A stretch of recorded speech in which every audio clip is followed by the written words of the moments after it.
ओम शांति। आज जीवन में छोला कलाओं द्वारा देव पद की प्राप्ति के बारे में जानेंगे।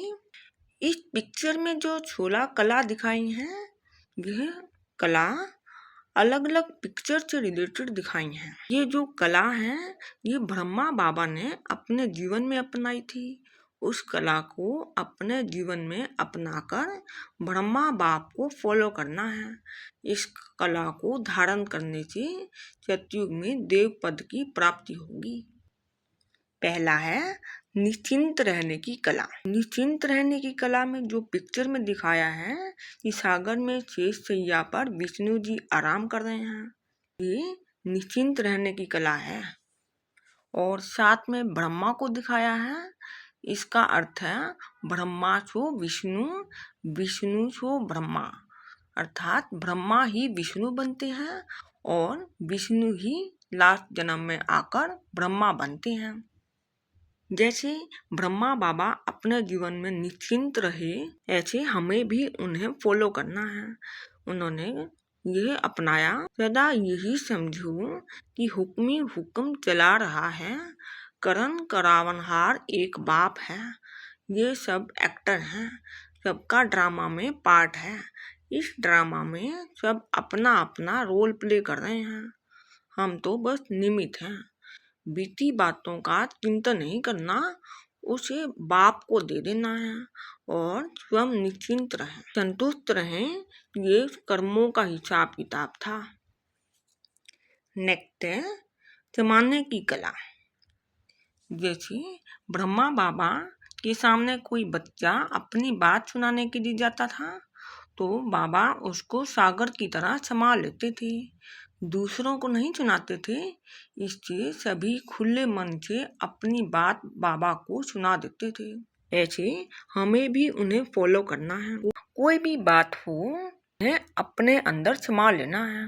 इस पिक्चर में जो गणेश जी का बड़ा उदर दिखाया है, ये समाने का प्रतीक है। नेक्स्ट है प्रशासन कला। बड़े से बड़ा प्रशासक वह है जो थोड़े से साधन से बड़ा कार्य कर दिखाए।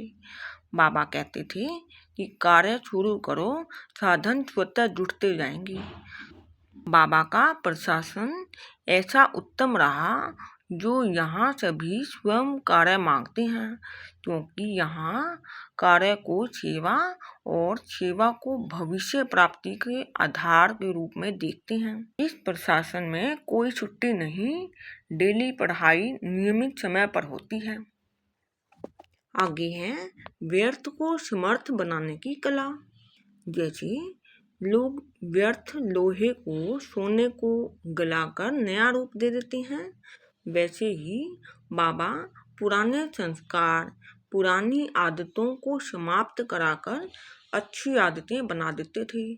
उन्हें सदैव सारी पतित दुनिया को पावन बनाने का शुभ संकल्प रहता था। घर की कोई पुरानी स्थूल वस्तु होती थी, उसे बाबा नया रूप देकर काम में आने लायक बना देते थे। तो व्यर्थ को समर्थ बनाने के लिए क्या करना है? मान में स्थित होकर रहना है, पॉजिटिव वाइब देने हैं। आगे है परिवर्तन करने की कला। जैसे कोई भूल हो गई हो, तो उस भूल को स्वीकार करने के बाद स्वयं को परिवर्तित करना ही मोल्ड होना है। ब्रह्मा बाबा के जीवन में यही परिवर्तन देखा गया कि जिस दिन साक्षात्कार हुआ, अहम चतुर्भुज तत्वम, बस उसी दिन से परिवर्तन हो गया। ऐसा परिवर्तन होना चाहिए। ऐसे परिवर्तन करने से बाद तीव्र पुरुषार्थ करना है। तीव्र पुरुषार्थ का अर्थ है तीव्र परिवर्तन, तुरंत दान, महापुण्य। बाबा ने इस बात को अपने जीवन का महामंत्र बना लिया था। अगला है सीखने की कला। सीखना अर्थात जीवन में परिवर्तन।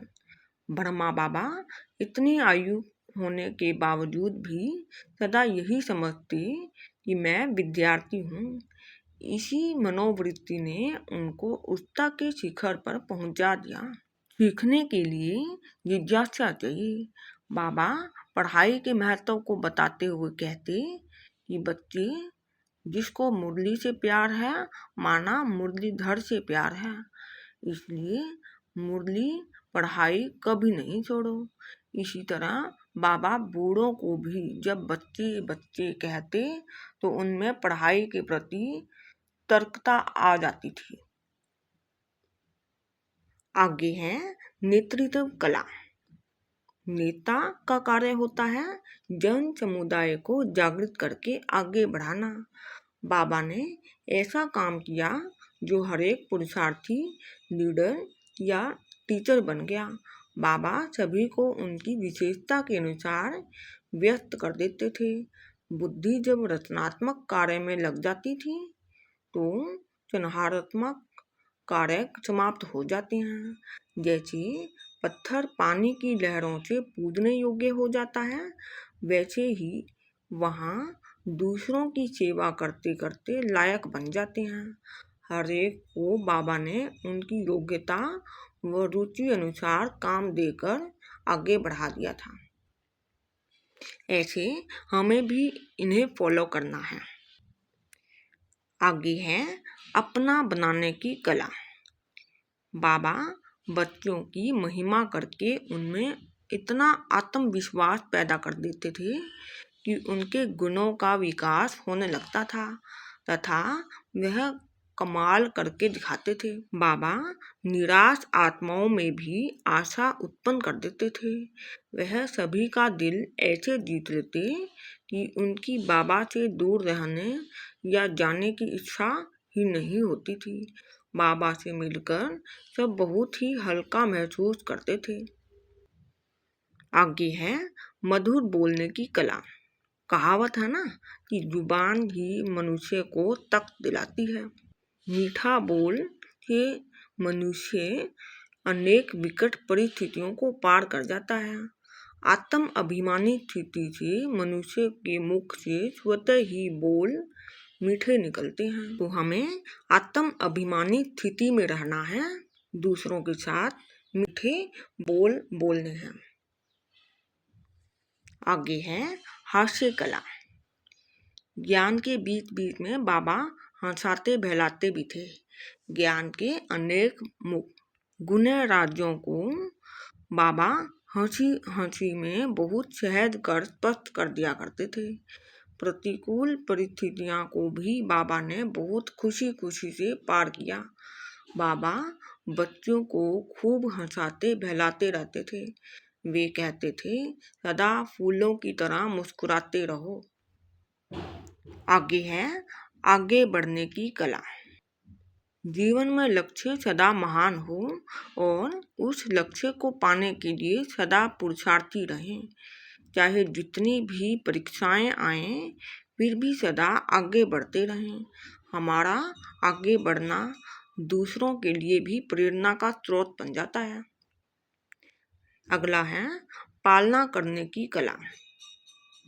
जैसे माँ अपने बच्चों की बड़े प्यार, त्याग, सेवा भाव और अथकपन से पालना करती है, ऐसे ही बाबा कहते थे कि प्रदर्शनी, मेला या अन्य कोई सेवा करके रुको नहीं, उसकी पीठ करो, तब फल निकलेगा। यदि कोई जिज्ञासु किसी कारण से नहीं आता था तो उसे मुरली भेजो, पत्थर भेजो, टोली भेजो या कोई ना कोई कार्य दे दो तो वह संपर्क में आता रहेगा।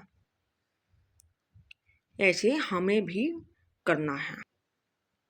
अगला है पत्र लिखने की कला।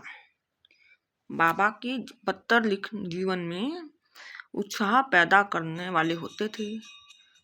बाबा कोई को भी किसी कमी की ओर ध्यान खिंचवाते तो पहले उसकी प्रशंसा करते थे, फिर अच्छे ढंग से समझाते जिससे उसके आत्मग्लानि महसूस न हो।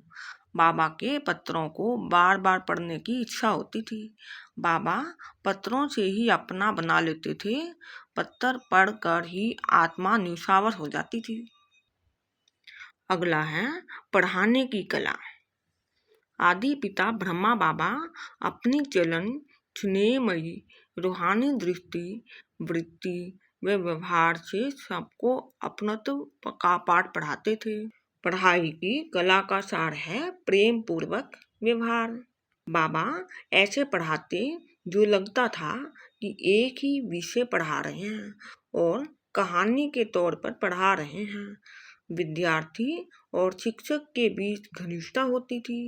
किसी को शिक्षा देनी होती तो अलग व्यक्तिगत रीति से देते थे और महिमा करनी होती तो सर के सम्मुख करते थे, जिससे उसका स्वाभिमान बना रहता था और वह स्वयं को बदल लेता था। जैसे श्री कृष्ण का रथ में बैठ अर्जुन को शिक्षा देना ही पढ़ाने की कला है। अगला है स्वस्थ रहने की कला। स्वस्थ अर्थात स्व आत्मा अर्थ स्थिति अर्थात आत्मिक स्थिति में रहकर हर कर्म करते रहना ही स्वस्थता है। तथा अपने को बेगमपुर के बादशाह समझ खुश रहें, क्योंकि खुशी जैसी खुराक नहीं। स्वस्थ जल, ताजा भोजन व ताजी हवा अच्छे स्वास्थ्य के लिए बहुत महत्व रखती है। बाबा कहते स्वास्थ्य के लिए दवा के साथ साथ सबकी दुआएं भी लेते रहो। ड्रामा के गहन राज को समझकर सदा हर परिस्थिति में प्रसन्न रहना ही स्वस्थ रहने की कला है। और लास्ट है व्यवहार करने की कला। हमारा व्यवहार ऐसा हो जिसमें सर्व के प्रति सहज आदर, स्नेह, निस्वार्थ भावना व मधुरता भरी हो। ऐसा व्यक्ति सहज सबके हृदय को जीतकर उस पर राज्य करता रहता है। कहा जाता है कि सुंदर वह है जिसका व्यवहार सुंदर है। ओम शांति।